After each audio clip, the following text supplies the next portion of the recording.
साथियों नमस्कार। परीक्षा नज़दीक है। मैं एमपी बोर्ड के विद्यार्थियों के लिए हिंदी मीडियम से वीडियो बनाता हूं। कल मेरे एक छात्र ने उत्पादक व्यवहार लागत एवं आगम पर वीडियो बनाने के लिए बोला था, तो कुछ महत्वपूर्ण प्रश्नों को लेकर मैं आज आपके सामने आया हूं। आप देखिए इन्हें। प्रश्न पहला है, पूर्ति की लोच क्या है? तो पूर्ति का नियम अलग चीज़ हो गया, पूर्ति की लोच अलग होती है। कीमत में प्रतिशत परिवर्तन के कारण पूर्ति में होने वाली प्रतिशत परिवर्तन की दर पूर्ति की लोच कहलाती है। अगर आपने पुराना वीडियो देखा हो तो मांग की लोच भी मैंने बताई है, आप देख लेना उसमें। तो पूर्ति की लोच में क्या होता है, कीमत में प्रतिशत परिवर्तन के कारण जो भी कीमत में जितना भी प्रतिशत परिवर्तन आता है उसके फलस्वरूप पूर्ति में जो प्रतिशत परिवर्तन आता है उसे हम पूर्ति की लोच कहते हैं। इसका सूत्र भी होता है पूर्ति में अनुपातिक या प्रतिशत, कुछ भी आप एक लिख सकते हैं, परिवर्तन बटे कीमत में प्रतिशत परिवर्तन। और अगर यही मांग की लोच का होता तो सिर्फ यहाँ जो है पूर्ति की जगह क्या लिखा जाता, मांग लिखा जाता, बस सूत्र सेम का सेम रहता। और अगला प्रश्न है हमारे सामने, दीर्घकाल में फर्म का पूर्ति वक्र कैसा होता है? तो चूंकि दीर्घकाल एक लंबा समय होता है जहां हम पूर्ति को मांग के अनुरूप आवश्यकता अनुसार घटा या बढ़ा सकते हैं, यानी परिवर्तित कर सकते हैं, तो ऐसी स्थिति में जो हमारा पूर्ति वक्र हो जाता है वो पूर्णतः लोचदार हो सकता है। अब आगे देखते हैं हम अल्पकाल की बात करें। अल्पकाल में फर्म का पूर्ति वक्र कैसा होता है? अल्पकाल थोड़ा समय होता है, कम समय होता है। वस्तु की पूर्ति को मांग के अनुरूप घटाया या बढ़ाया जाना संभव नहीं होता, अतः अल्पकाल में फर्म का पूर्ति वक्र कम लोचदार होता है या बेलोचदार होता है। अगला प्रश्न है हमारे पास, बाजार संतुलन कीमत की विवेचना कीजिए। तो याद कीजिए, जब आपने पढ़ा होगा तो बाजार संतुलन पढ़ा होगा आपने कि बाजार कीमत और साम्य कीमत के बारे में पढ़ा होगा। तो जो बाजार कीमत होती है वो अल्पकाल की धारणा होती है। जिस कीमत पर वस्तु की मांग और वस्तु की पूर्ति बराबर हो जाते हैं उसे कहते हैं हम बाजार संतुलन कीमत या बाजार कीमत। और यह बाजार जो कीमत होती है लगातार फ्लैक्चुएट होती रहती है, परिवर्तित होती रहती है, यहाँ तक कि दिन में कई बार बदल भी सकती है। अगला प्रश्न है, लागत फलन की संकल्पनाओं को संक्षिप्त में लिखिए। अब चूंकि संकल्पनाएं हैं हमें तो लागत फलन बताना पड़ेगा, स्थिर लागत बताना पड़ेगा, परिवर्ती लागत बताना पड़ेगा, और जो हम कुल लागत, औसत और सीमांत के बारे में पढ़ते हैं वो सारी लागतें हमें बतानी पड़ेंगी। तो सबसे पहले हम लागत फलन से शुरुआत करते हैं। तो लागत फलन क्या होता है? उत्पादन और उत्पादन लागत के बीच फलनात्मक संबंध को बताता है। तो हमने यहाँ एक डेरिवेशन लिखा हुआ है, C बराबर F कोष्टक में Q दिखाया गया है। तो ये हमारा जो है एक लागत फलन बना हुआ है। और अल्पकाल में लागत दो भागों में बट जाती है। चूंकि अल्पकाल थोड़ा समय होता है, कम समय होता है, पूरी की पूरी लागत को परिवर्तित नहीं किया जा सकता है, तो कुछ लागतें हमारी स्थिर होती हैं और कुछ लागतों को हम परिवर्तित कर सकते हैं। परिवर्तन करके उत्पादन को हम बढ़ाने का प्रयास करते हैं या कम करने का प्रयास करते हैं। सबसे पहले होती है स्थिर लागतें। स्थिर लागतें कौन सी होती हैं? जो उत्पादन के स्थिर साधनों पर व्यय की जाती हैं। जैसे प्लांट हो गया, आपने प्लांट बनवा लिया, आप उत्पादन करो या ना करो, जो खर्चा लगा है या जो पूंजी लगाई है उस पर आपको ब्याज लगना ही लगना है। जो मशीनरी आपने इस्टेब्लिश कर ली है उनका खर्चा आपको जो है लगना ही लगना है। या आपने रेंट पे ले रखा है तो उसका किराया आपको लगना ही है, चाहे आप उत्पादन करो या ना करो। तो स्थिर लागत उत्पादन के स्थिर साधनों पर खर्च की जाती है, वो उदाहरण भी लिखे हुए हैं, आप देखना। परिवर्ती लागत, परिवर्ती या परिवर्तनशील एक ही बात है, वेरिएबल कहलाती हैं ये। और ये उत्पादन घटाने या बढ़ाने के साथ बदलती रहती है। जैसे जैसे आप उत्पादन बढ़ाते जाओगे परिवर्ती लागत बढ़ती जाएगी, उत्पादन कम करते जाओगे परिवर्ती लागत कम होती जाएगी, उत्पादन बंद कर दोगे ये शून्य भी हो जाएगी आपकी। जैसे कच्चा माल, आप जितना ज़्यादा उत्पादन बढ़ाओगे उतनी ज़्यादा आपको कच्चा माल बुलवाना पड़ेगा, उतना ज़्यादा आपको परिवर्ती लागत लग जाएगी। अस्थायी मजदूर की मजदूरी, अस्थायी मजदूर वो हैं जिनको हम काम के समय बुलवाते हैं और जब काम नहीं रहता है तो इनकी हम छुट्टी कर देते हैं। तो जितना ज़्यादा आप उत्पादन करोगे उतनी ज़्यादा आपको मजदूरों की ज़रूरत पड़ेगी, उतनी ज़्यादा आपको परिवर्ती लागत लगेगी। अब आगे देखें हम कि अध्ययन के लिए लागत को हम 3 भागों में बांट देते। सबसे पहले आती है कुल लागत। तो अल्पकाल में क्या होता है, उत्पादन की एक निश्चित मात्रा को उत्पादन करने के लिए जो लगने वाली लागत है उसे हम कहते हैं कुल लागत। और जो कुल लागत होती है हमारी, ये दोनों प्रकार की लागत का योग हो जाती है, कुल स्थिर लागत और कुल परिवर्ती लागत। स्थिर लागत भले ही आप जो है अल्पकाल में इसको परिवर्तित नहीं करते हैं, तो परिवर्ती लागत जो है ये लगातार बदलती रहती है, लेकिन जब कुल लागत निकालने की बात आती है तो हमें दोनों को जोड़ के ही कुल लागत की गणना करनी पड़ती है।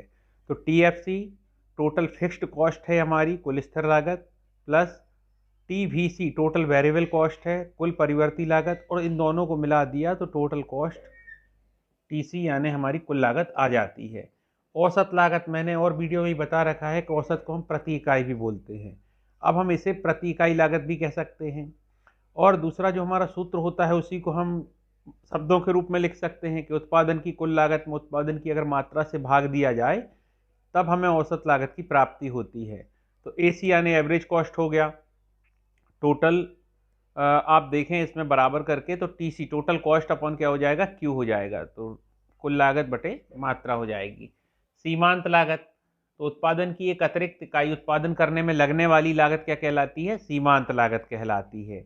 या हम इसे दूसरे तरीके से भी बोल सकते हैं कि एक अतिरिक्त इकाई का उत्पादन करने से कुल लागत में जो परिवर्तन, यहाँ उत्पादन लिख गया है ये गलत है, कुल लागत में जो परिवर्तन आता है, यहाँ आप उत्पादन की जगह लागत पढ़ना है इसको, कुल लागत में जो परिवर्तन आता है उसे सीमांत लागत कहते हैं। तो सूत्र हमेशा मैंने कुल औसत सीमांत पे वीडियो पहले से बना रखा है, आपने देखा होगा शायद।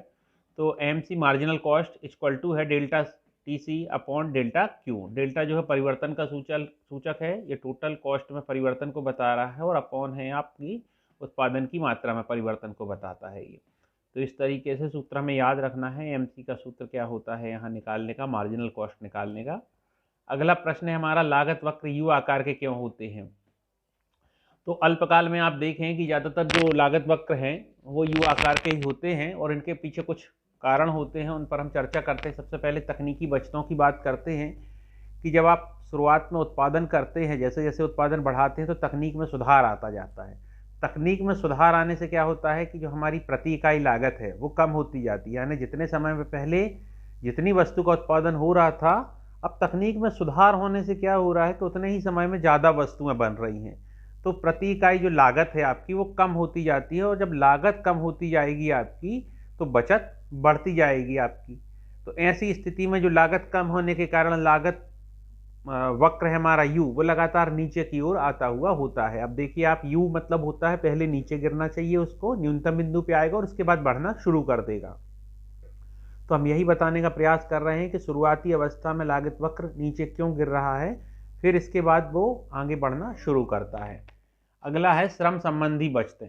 जब उत्पादन बड़े पैमाने पर किया जाता है तो श्रम का विभाजन और विशिष्टीकरण होने से श्रम की कार्यकुशलता में वृद्धि होती है।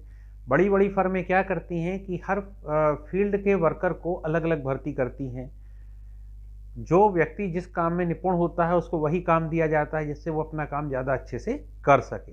तो इससे कार्यकुशलता में वृद्धि हो जाएगी, विशिष्टीकरण आएगा, कम समय में ही उत्पादन बढ़ जाएगा, और उत्पादन जब बढ़ेगा कम समय में तो प्रति इकाई जो लागत है हमारी वो कम होती जाएगी। तो दूसरी बचत हो जाती है हमारी श्रम संबंधी बचतें। तीसरी बचतों की बात करें हम, विपणन की बचतें।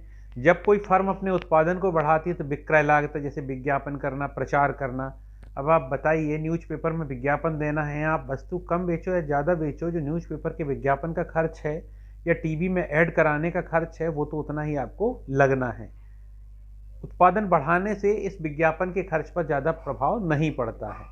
तो उत्पादन में वृद्धि करने से इस पर जो खर्च किया जाता है उसी अनुपात में इसमें वृद्धि नहीं करनी पड़ती है।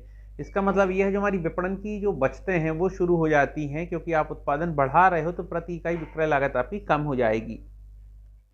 इसके बाद है आपकी प्रबंधकीय बचतें। ये चौथी बचत है, ध्यान रखना है। एक कुशल प्रबंधक, एक आपने जो है अच्छा मैनेजर रखा हुआ है, प्रारंभ में उत्पादन कम होता था तब भी आप उसको उतनी ही सैलरी देते थे। अब आपने उत्पादन को बढ़ा दिया है तो वो प्रबंधक जितना कम उत्पादन को मैनेज कर रहा था अब ज़्यादा उत्पादन को भी कर सकता है।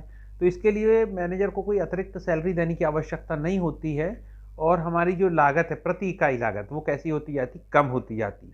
तो इन्हीं सभी कारणों से प्रारंभ में जब उत्पादन को बढ़ाया जाता है तो प्रति इकाई लागत घटती हुई होती है और एक न्यूनतम बिंदु आता है जहां पर आपकी सभी जो लागतें वो न्यूनतम हो जाती हैं और अगर आप उत्पादन को बढ़ाना चाहते हो तो आपको लागतें जो है वो बढ़ती हुई प्राप्त होती हैं। तो यही कारण है कि हमारा लागत वक्र जो है वो यू आकृति का हो जाता है। अब उत्पादन के प्रमुख कारक कौन से और इनमें से प्रत्येक के पारिश्रमिक को क्या कहते हैं। तो उत्पादन के प्रमुख कारक वैसे अपन 5 लिखते हैं, लेकिन जो प्रत्यक्ष रूप से काम में आते हैं वो 4 होते हैं। तो हमने एक तरफ कारक लिखा है, एक तरफ प्रतिफल लिखा हुआ है। जैसे पहला कारक है भूमि, तो भूमि का प्रतिफल जो होता है वो होता है लगान। हमने गलती से लागन लिख दिया है, वो आप लगान पढ़ना उसको। फिर दूसरा कारक होता है पूंजी, तो पूंजी के बदले में क्या मिलता है, पूंजी का प्रतिफल होता है ब्याज। तीसरा कारक होता है श्रम, श्रम के बदले में वेतन या मजदूरी मिलती है। और चौथा होता है साहसी, साहस जुटाता है उसको मिलता है लाभ।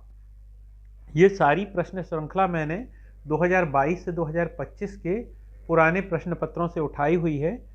तो हो सकता है इसमें से कुछ प्रश्न आपको जो है वर्तमान परीक्षा वर्ष 2026 में भी आ जाएं, तो आप इनको ध्यानपूर्वक देखना। औसत उत्पाद किसे कहते हैं, तो औसत को हम प्रति इकाई भी बोलते हैं। तो अल्पकाल में परिवर्तनशील साधन की प्रति इकाई उत्पाद को औसत उत्पाद या औसत उत्पादन कहा जाता है। दूसरा वही है, अथवा अगर करके लिखें अपन या कोई एक लिख सकते हैं कि जो हम सूत्र होता है उसी को हम शब्दों में लिख देते हैं कि कुल उत्पादन को परिवर्तनशील साधनों से डिवाइड करने पर या भाग देने पर जो हमें राशि प्राप्त होती है उसे औसत उत्पादन कहा जाता है। तो कुल उत्पादन टोटल प्रोडक्शन बोलते हैं अपॉन परिवर्ती साधन मात्रा, इसको हमने एल से दिखा दिया है। तो आप अगर शॉर्ट में टीपी अपॉन एल भी लिखते हैं तो जांचने वाला समझ जाता है उसको। अब अगला प्रश्न है हमारा, उत्पादन फलन किसे कहते हैं। कई बार आता है ये 1 नंबर से 2 नंबर में। तो आगत और निर्गत के बीच में फलनात्मक संबंध बताने वाले फलन को उत्पादन फलन कहा जाता है। हमारा Q जो है वो उत्पादन की मात्रा है, F जो है फंक्शनल रिलेशन वो सब बताता है फलनात्मक संबंध को। कोष्टक में हमने L के S लिखा हुआ है, L को हमने भूमि बताया है, K को पूंजी बताया है और S को श्रम बता दिया है। अब हम आगे बढ़ते हैं, श्रम का सीमांत उत्पाद किसे कहते हैं। तो अन्य साधन स्थिर रहते हुए श्रम उत्पादन का सबसे सक्रिय साधन कहलाता है। ध्यान रखना है अपन को, पिछले दिनों पूछा भी गया है कि उत्पादन का सबसे सक्रिय साधन कौन सा है, तो श्रम कहलाता है, क्योंकि ये मानव द्वारा स्वयं प्रत्यक्ष रूप में प्रस्तुत किया जाता है। बाकी अन्य साधन इस पर डिपेंड रहते हैं कि जब तक श्रम नहीं किया जाएगा तब तक भूमि किसी काम की नहीं, पूंजी भी किसी काम की नहीं होती है, ठीक है। और साहस भी कौन जुटाता है, मनुष्य ही जुटाता है। श्रम कौन जुटाता है, ये भी मनुष्य ही जुटाता है। तो अन्य साधन स्थिर रहते हुए श्रम की एक अतिरिक्त इकाई लगाने से कुल उत्पादन में जो परिवर्तन आता है उसे श्रम का सीमांत उत्पादन कहते हैं। तो यहाँ जो है MPL equal to TP upon L लिखा हुआ है, ध्यान रखना आप इसमें। तो यहाँ पर डेल्टा का यूज होना था, delta TP upon delta L। तो थोड़ा सा मेरे से टाइपिंग में मिस्टेक हुई है, आप थोड़ा इसको सुधार लेना जब भी आप लिख के प्रैक्टिस कर रहे हैं या देख रहे हैं, क्योंकि सीमांत में हमेशा डेल्टा का यूज होता है। तो delta TP upon delta L लिखा जाएगा। कुल परिवर्ती लागत और कुल स्थिर लागत में 4 अंतर बताइए या इनमें संबंध बताइए। तो परिवर्ती लागत क्या होती है, उत्पादन के साथ परिवर्तित होती है। स्थिर लागत क्या होती है, उत्पादन के साथ परिवर्तित नहीं होती है। पर आपको अगर अंतर आ गए तो अंतर भी मैंने बनाए हुए हैं, आप बारी बारी से इन पे हम चर्चा करते हैं। कुल स्थिर लागत, उत्पादन के स्थिर साधनों पर लगने वाली लागत जो है वो स्थिर लागत कहलाएगी, और उत्पादन के परिवर्ती साधनों पर लगने वाली लागत परिवर्ती लागत कहलाएगी। आप बोल के देखिए, क्योंकि केवल सुनने से या लिखने से आप परीक्षा में नहीं लिख पाएंगे जब तक आप जो है बार बार लिख के और बोल के प्रैक्टिस नहीं करते हैं। मेरा यह अनुभव कहता है कि लोग पढ़ लेते हैं दूसरे विषयों की भांति, पर अर्थशास्त्र जो है इसको लिखने के लिए आपको फुल कॉन्फिडेंस चाहिए। आपको बार बार या तो याद हो जाना चाहिए, रट लेना चाहिए आपको, या फिर लिख लिख के जो है अपने आप को इतना मजबूत कर लेना चाहिए कि परीक्षा में आप जो है सही उत्तर लिख पाएँ। तो कुल परिवर्ती लागत जो है परिवर्ती साधनों पर खर्च की जाती है। फिर जैसा मैंने बताया, उत्पादन की मात्रा से प्रभावित नहीं होती, पर परिवर्ती लागत उत्पादन की मात्रा से प्रभावित होती है। स्थिर लागत क्या होगी, आप उत्पादन बंद कर दोगे तब भी आपको उठानी पड़ेगी। जैसे मैंने एक दुकान किराए पे ली, या एक फर्म किराए पे ली, या एक ज़मीन किराए पे ली, या पैसा लिया ब्याज पे, अब मेरा अगर आज काम बंद हो गया तो मुझे क्या ब्याज देना बंद करना पड़ेगा? मुझे तो ब्याज या ईएमआई जो किस्त मेरी जा रही है वो तो मुझे देना ही पड़ेगा। जबकि परिवर्ती लागत क्या होती है कि अपन केवल परिवर्ती साधनों पर खर्च करते हैं, उत्पादन के समय ही यूज करेंगे, उत्पादन नहीं होगा तो बंद कर देंगे। तो उत्पादन बंद कर देने पर जो परिवर्ती लागत है कैसी हो जाएगी? शून्य हो जाएगी। और अल्पकाल में क्या होता है? स्थिर लागत का नुकसान उठाकर भी एक उत्पादक उत्पादन जारी रख सकता है। होता यह है कि अगर आप उत्पादन बंद कर रहे हैं तो ऐसी ही दशा में भी आपको स्थिर लागत की हानि उठानी पड़ेगी। तो एक उत्पादक यह सोचेगा कि भले ही मुझे भाई उत्पादन जारी रखते समय स्थिर लागत नहीं निकल पा रही है मेरी, लेकिन मुझे कम से कम परिवर्ती लागत ही प्राप्त होती जाए तब भी मैं उत्पादन जारी रख सकता हूं। तो यही लिखा हुआ है कि अल्पकाल में नुकसान उठाकर भी एक उत्पादक उत्पादन जारी रख सकता है। किसका? स्थिर लागत का। लेकिन परिवर्ती लागत उसको प्राप्त होनी ही चाहिए। अगर परिवर्ती लागत भी वो अपनी नहीं निकाल पाएगा तो उत्पादन बंद कर देगा, क्योंकि उसको अपने पास से पैसा देना पड़ेगा परिवर्ती लागत उठाने के लिए। तो इससे अच्छा वो ये सोचेगा कि उत्पादन बंद ही कर दो। अगला देखें, ह्रासमान। ह्रासमान को हम घटते भी बोलते हैं। तो घटते पैमाने के प्रतिफल का अर्थ पूछा है। तो ह्रासमान पैमाने के प्रतिफल, पहले पैमाने के प्रतिफल पे बताते हैं हम आपको कि पैमाने का प्रतिफल क्या होता है। तो जो हम उत्पादन फलन की चर्चा करते हैं, उत्पादन और उत्पादन के साधनों के बीच फलनात्मक संबंध या आगत और निर्गत के बीच फलनात्मक संबंध को बताते हैं। तो ये दो काल के रूप में इसका अध्ययन किया जाता है, एक अल्पकाल होता है और एक दीर्घकाल होता है। तो अल्पकाल में क्या होता है? एक साधन का प्रतिफल, क्योंकि अल्पकाल में जो लागतें होती, स्थिर लागत तो परिवर्ती, दोनों को परिवर्तित एक साथ नहीं किया जा सकता है। तो स्थिर लागत स्थिर रहती है, केवल परिवर्ती साधन को बढ़ाया या घटाया जाता है।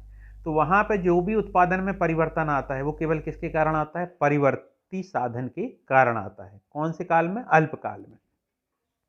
और दीर्घकाल की बात करें तो दीर्घकाल में क्या होता है? इतना लंबा समय होता है कि उत्पादन के सभी साधनों को, चाहे वो स्थिर हो चाहे परिवर्ती हो, सबको परिवर्तित किया जा सकता है। इसलिए दीर्घकाल में केवल परिवर्ती साधन होते हैं, कोई भी साधन स्थिर साधन नहीं होता है।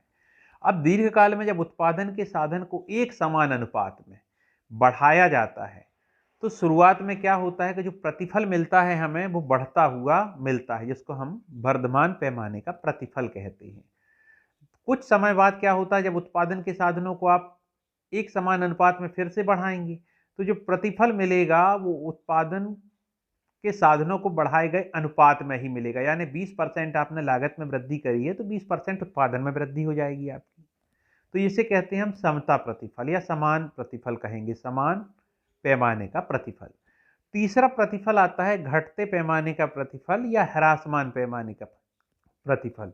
तो इसमें होता क्या है कि उत्पादन के साधनों को आप जिस अनुपात में बढ़ाएंगे उत्पादन में उससे कम अनुपात में वृद्धि होती है। अगर उत्पादन के साधनों को या लागत को आपने 20% बढ़ा दिया है तो उत्पादन में केवल 10% की वृद्धि होगी, यानी 20% से तो कम ही होगी। तो ये जो मैंने बोल के बताया यही मैंने शब्दों में यहाँ लिख दिया है।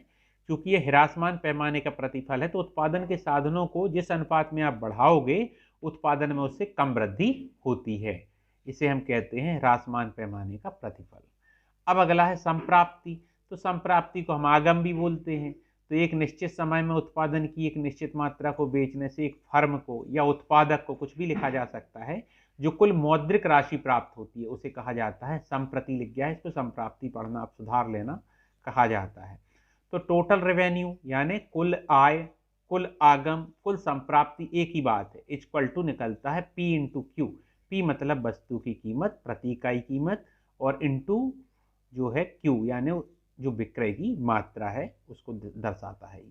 अगला प्रश्न है हमारा, किसी फर्म के पूर्ति वक्र को निर्धारित करने वाले 4 तत्वों का वर्णन कीजिए। तो पूर्ति वक्र जो है पूर्ति पर ही डिपेंड करता है। अगर हम इसको ऐसा भी पढ़ें कि किसी फर्म की पूर्ति को निर्धारित करने वाले 4 तत्व लिखिए, तब भी यही उत्तर लिखा जाएगा, क्योंकि पूर्ति वक्र किस पर डिपेंड करेगा? वस्तु की पूर्ति पर डिपेंड करेगा। जैसी पूर्ति रहेगी उसी प्रकार से पूर्ति वक्र बनेगा हमारा। तो इसमें जो पहला कारण होता है या निर्धारक होता है उत्पादन के साधनों की कीमत यानी लागत। अब उत्पादन करने के लिए जो उत्पादन के साधन लगते हैं, जैसे कच्चा माल हो गया, श्रम हो गया या अन्य साधन है, अगर इनकी कीमत बढ़ेगी तो क्या हो जाएगा? लागत बढ़ जाएगी। लागत बढ़ने से क्या हो जाएगा? जो फर्म है या उत्पादक है उसको लागत बढ़ने से लाभ में कमी आ जाएगी, जिस कारण वो फर्म की पूर्ति को कम कर देगा या घटा देगा। और उसके विपरीत स्थिति बनती है, सभी चीज़ें उसको सस्ती मिलने लगती हैं तो उसका लाभ बढ़ रहा होगा, तो वो क्या कर देगा, पूर्ति को बढ़ा देगा। अब प्रौद्योगिकी, जिसे हम तकनीक भी कहते हैं, अगर तकनीकी प्रगति हो जाती है, कुछ ऐसी मशीनें आ जाती हैं जो हमारे उत्पादन को बढ़ा देती हैं, दक्षता लाती हैं, कम समय में हम ज़्यादा उत्पादन कर देते हैं, तो ऐसी स्थिति में हमारी लागत कैसी होती जाएगी, कम होती जाएगी। लागत कम होने से लाभ बढ़ेगा और हमारा जो पूर्ति वक्र है हमारा, वो हमारा बाईं से दाईं ओर खिसक जाएगा, यानी आगे की ओर खिसक जाएगा, क्योंकि यहाँ कीमत में कोई परिवर्तन ना होने पर भी केवल तकनीकी में जो है सुधार होने से हमारी लागत कम हो रही, इस कारण से एक उत्पादक पूर्ति को बढ़ाएगा और पूर्ति वक्र हमारा दाईं ओर खिसक जाएगा। अगला है कर और अनुदान। कर और अनुदान दोनों सरकार के ही द्वारा लगाए जाते हैं। जब कर लगता है तो हमारी जो लागत है वो बढ़ जाती है, हमारा लाभ कम हो जाएगा, तो हम क्या करेंगे, पूर्ति को कम कर देंगे। और अनुदान उत्पादन कार्य के लिए मिलने वाली सहायता है ये हमारी। तो अनुदान मिलने से क्या होता है, हमारी लागत कम आती है, लागत कम होगी तो हमारे लाभ बढ़ जाएंगे और हम पूर्ति को बढ़ा देंगे। फिर फर्म का उद्देश्य, यदि फर्म का उद्देश्य अधिकतम लाभ कमाना है तो वह कीमत बढ़ने पर अधिक पूर्ति करेगा। यदि उद्देश्य केवल बिक्री बढ़ाना या सामाजिक सेवा है तो पूर्ति का स्वरूप अलग हो सकता है। तो उद्देश्य भी जो है पूर्ति को बहुत कुछ प्रभावित करता है। अब इसके बाद है लाभ अधिकतमीकरण किसे कहते हैं, इसकी 3 शर्तें बताइए। तो लाभ अधिकतमीकरण कई बार पूछा गया है। लाभ अधिकतमीकरण तब होता है जब कोई फर्म अपने उत्पादन पैटर्न में या उत्पादन के ढांचे में परिवर्तन करना ना चाहे। और ऐसा कब चाहेगी वो, जब उसको लागत सबसे कम लग रही होगी और आय सबसे ज़्यादा प्राप्त हो रही होगी, यानी दोनों के बीच का अंतर सबसे ज़्यादा होगा, आय सबसे ज़्यादा, लागत सबसे कम, यानी उसका लाभ जो है वो सर्वाधिक होगा। तो इसकी 3 शर्तें जो होती हैं, पहला क्या होता है कि वस्तु की कीमत और सीमांत लागत कम से कम बराबर होने चाहिए। इसको हम पी की जगह एमआर भी बोल सकते हैं, क्योंकि अल्पकाल में जो मार्जिनल रेवेन्यू है वो पीके या कीमत के बराबर होती है। तो वस्तु की कीमत और सीमांत लागत बराबर होने चाहिए। जहां आपको संतुलन प्राप्त होगा उसके बाद जो सीमांत लागत है वो बढ़ती हुई होनी चाहिए, ना कि घटती हुई, क्योंकि आपको संतुष्टि मिल गई और सीमांत लागत घट रही तो आप संतुष्ट नहीं होगे, आप और छोटे या कम स्तर की सीमांत लागत पर जाना चाहोगे। लेकिन सीमांत लागत अगर बढ़ रही होगी तो आप वर्तमान जो स्तर आपको प्राप्त हुआ है संतुलन का, उसी पर संतुष्टि प्राप्त कर लोगे। अल्पकाल में वस्तु की कीमत औसत परिवर्तनशील लागत के बराबर या उससे ज्यादा होनी चाहिए। पूर्व में हमने पढ़ा कि अल्पकाल में क्या होता है कि स्थिर लागत भले ही ना निकले पर परिवर्ती लागत कम से कम उसकी निकलती आए। तो जो वस्तु की कीमत है या तो औसत परिवर्ती लागत से या तो ज्यादा मिले या फिर उसकी कम से कम बराबर मिले, तभी एक फर्म जो है उत्पादन चालू रख सकती है। लेकिन दीर्घकाल में कब तक वो अकेला परिवर्ती लागत से काम चलाएगा, उसको औसत लागत का खर्चा भी तो निकालना है। तो दीर्घकाल में उसको दोनों लागतें चाहिए, दोनों लागतों को जोड़ देंगे तो क्या बन जाएगी, स्थिर लागत और परिवर्ती लागत, कुल लागत। तो दीर्घकाल में वस्तु की कीमत औसत लागत के बराबर या उससे ज्यादा होनी चाहिए। तो लिखा हुआ है pre greater than equal AC, यानी जो वस्तु की कीमत है औसत लागत से ज्यादा या उसके बराबर होनी चाहिए। अब हम आते हैं पैमाने के प्रतिफल। तो हम इस पर चर्चा कर चुके हैं पहले कि पैमाने का प्रतिफल जो होता है वो दीर्घकाल की अवधारणा होती है।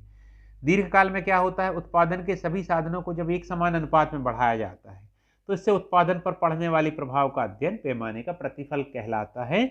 और इसमें 3 अवस्थाएं होती हैं, हमने मौखिक बताया आपको। पैमाने का बढ़ता प्रतिफल, उत्पादन के साधनों के अनुपात में उत्पादन ज़्यादा बढ़ता है, उत्पादन के साधन 10% बढ़ाए, उत्पादन 20% बढ़ गया। पैमाने का स्थिर या समता प्रतिफल, उत्पादन के साधन 10% बढ़ाए, उत्पादन 10% ही बढ़ा। और पैमाने का ह्रासमान या घटता प्रतिफल, उत्पादन के साधन 10% बढ़ाए और जो हमारा प्रतिफल है या उत्पादन है वो 10% से कम बढ़ा। तो तीनों ही अवस्थाएं अपन को याद रखनी है, ध्यान रखनी है। अब अगला है स्टॉक तथा प्रवाह को परिभाषित कीजिए।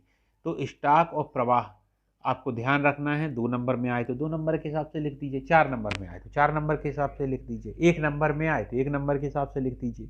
तो स्टॉक क्या होता है, स्टॉक जो है एक निश्चित समय किसी वस्तु की स्थिर रखी हुई मात्रा होती है।